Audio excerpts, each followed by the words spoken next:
menahan. Umumnya orang kan menahan lapar dan minum dari fajar shadiq menjadi sampai terbenamnya matahari.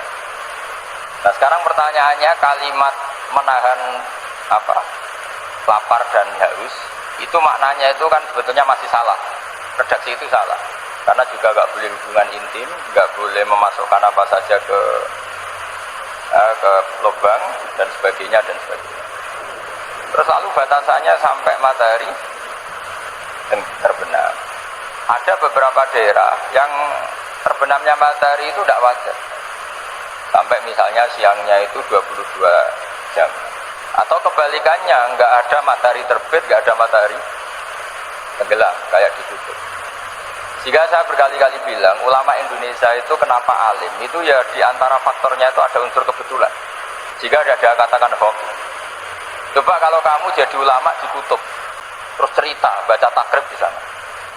Awal waktu sholat subuh itu dimulai dari tulul fajri shadiq sampai terbitnya matahari. Orang kutub mesti tertawa-tawa, mataharinya mana Mbak? Gitu. Waktu zuhur adalah ketika matahari agak tergelincir ke arah barat dari garis tengah. Oh yang bener aja, nggak ada matahari kok semua ukurannya matahari.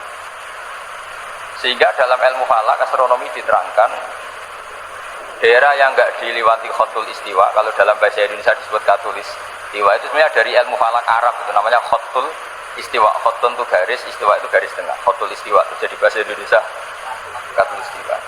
Kayaknya tidak mungkin lah orang Indonesia pertama ahli falak, yang ahli dulu itu orang Arab, karena ilmunya dari Arab. Jadi dari kulaan terus dijadikan bahasa sendiri apa? Katulistiwa. Karena kita ngaji di Indonesia, kebetulan Indonesia termasuk daerah yang dilewati apa? Katulistiwa, sehingga waktu kita normal, trennya ya 12 sama berapa? 12.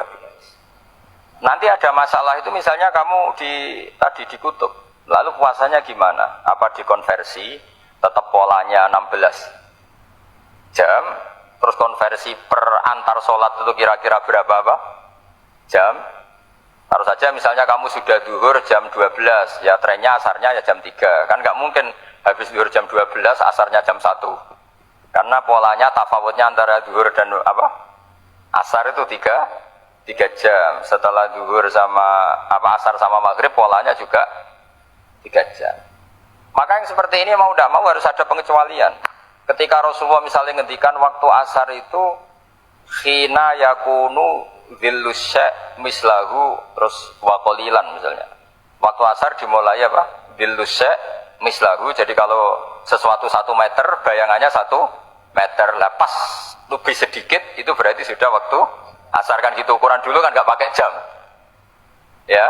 Terus habisnya waktu asar setelah matahari terbenam. Tentu dawuhnya Nabi seperti itu, momentumnya di mana? Di daerah yang diliwati khotul istiwa.